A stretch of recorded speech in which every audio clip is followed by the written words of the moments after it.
into the final hour of our program, and we're going to talk about in our next discussion preparations as well as some predictions for the upcoming AFC Under-23 Asian Cup match between our very own Indonesian team and the Qatari national team. And joining me this morning is the great Jerry Boom Boom Bang Bang Arvino. He is a broadcaster for basketball, football, as well as a brilliant sports mind. Thank you for joining us. Good to have you here in the studio. Thanks for inviting me. Good to see you again. Finally in one frame together. I know. Last time we were talking basketball, but today we're going to talk a little football. Okay. So before we talk about the upcoming match between Indonesia and Qatar, I want to get your opinion of the Indonesian national team right now as they are under Shin Tae-yong. Yeah, the hype is real. Yeah. Because it's been a long time since we felt this kind of enthusiasm and optimism of this young squad. Yeah, the senior and the young squad, yeah, of course. And we are the second youngest team in this tournament after Vietnam. Vietnam is the youngest for this AFC Under-23 Asian Cup. And most of our players are the core of the senior national team. So the future is bright. Right. And don't forget that Indonesia is the only side who will be making a debut in this tournament. So, Right, okay, can't wait to see them. Okay, so and obviously having Shin Tae-yong at the helm, Yeah. everyone loves Coach Shin just- Tae-yong as it is. Now, Yeah. let's talk a little bit about the results leading up to this match. We know that Qatar defeated Malaysia 1-0, but they lost to China 2-0 in international friendlies. Meanwhile, Indonesia lost to Saudi Arabia by a score of 3-1, but we won against the United Arab Emirates 1-0. So what did you see from both of these sides, starting with Qatar first, I guess, when it came to these friendlies? Yeah, Qatar defeated Malaysia 1-0 in the friendly match, only by penalty kick, so not that convincing, I guess. And hopefully, we have a better match fitness because they didn't go through the qualification because of they automatically qualify as a host. Right. So it's different than us. In Indonesia, the victory over UAE increased the confidence of our team ahead of the tournament, and this positive result is very important to face the two Middle Eastern team in Group A, Right. like Qatar and Jordan.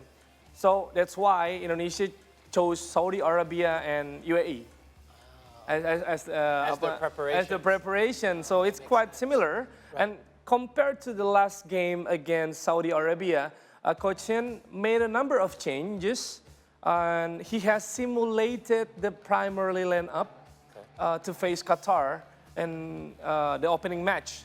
So yeah, maybe it's quite similar. What will we see tonight?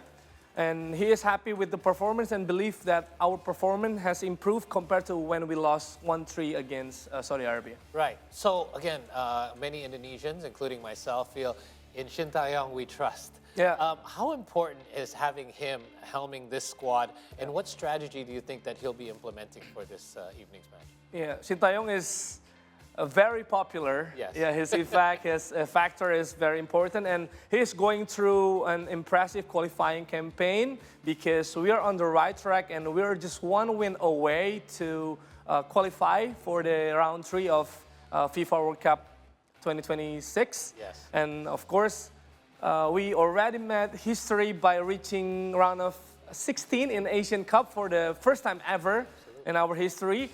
And the extension of his contract will be defined and will be decided based on the performance of the tournament from the Asian Cup and this tournament.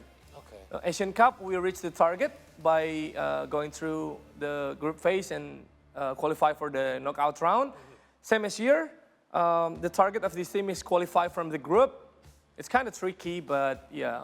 We never know. So if we do qualify and we get good results from this particular tournament, then we can most likely see Coach Shin Tae-yong being extended as well. Yeah. Well, that's what all Indonesians are hoping for. Yeah, I read for a that in longer the comments period. on social media. Extend his contract. Let's talk about Qatar. Qatar do have a great senior squad.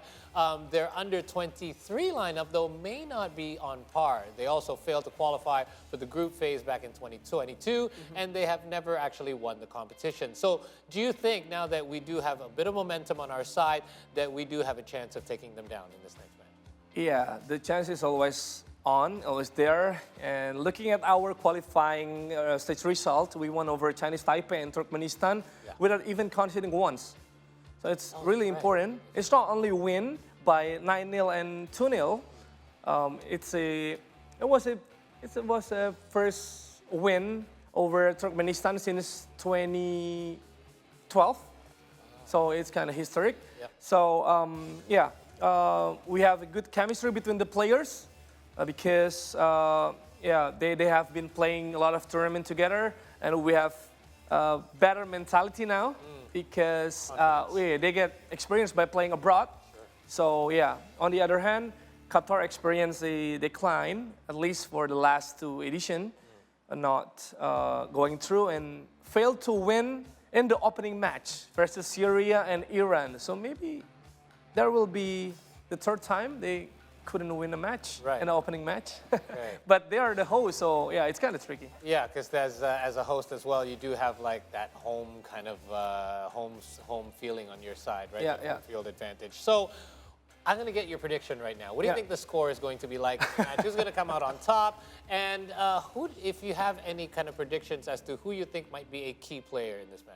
Okay, so Indonesia will be supported by Ultras Garuda Qatar, the supporters who were there in Asian Cup. Oh, wow, yeah. Who even received an award from AFC for fan engagement program because of the hype and the atmosphere they made. And the LOC is already preparing 5,000 tickets for them, so they will be there.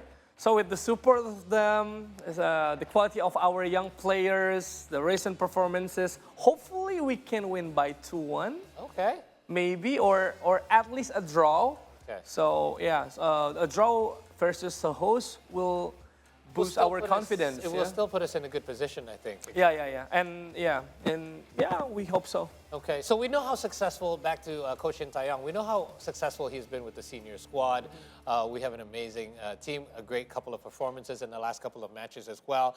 What will differentiate the way he handles the senior team with this under-23 team? Do you think he's going to employ the same kind of disciplines, the same kind of strategies, or do you think he's going to approach this completely differently? Yeah, the strategy is pretty much the same because Shin Tae-yong called out 13 names who had appeared in the senior squad, and he picked around maybe 10 players of the squad in Asian Cup. So it's kind of similar player, which is also constantly both held in Qatar. So same stadium, same partner, teammate, going on together. And Coach Shin said that the main focus of this final preparation is tactical understanding. Because the squad has been doing intense physical training for a week in Dubai. So maybe if the players can execute the strategy that Shin Tae-yong prepare, so I think we have a good chance to win. Okay. Do you think Qatar is our toughest competition in this group, our toughest competitor? I don't think so because Australia. That's true. Australia, and maybe we can win against Qatar, and we can get a draw against Jordan to go through and to open up the chance of qualify for the Paris Olympics. My goodness, the dream is still alive. Yeah. Okay, well, let's hope we get a positive result. I'm gonna go a little bit further. I'm gonna call it a 3-1 win for Indonesia. Ooh. I'm very confident in our national team right now. But amen. Manifesting. I'm feeling the euphoria so far of our national team. Anyway, thank you so much for coming by. And we'll chat again as soon as we find out the results. And we will obviously update you, our viewers, in our sports segment tomorrow morning. In the meantime, though, we will take another short break here on the program, but we have more updates for you as well as a live report coming up next. Stay tuned.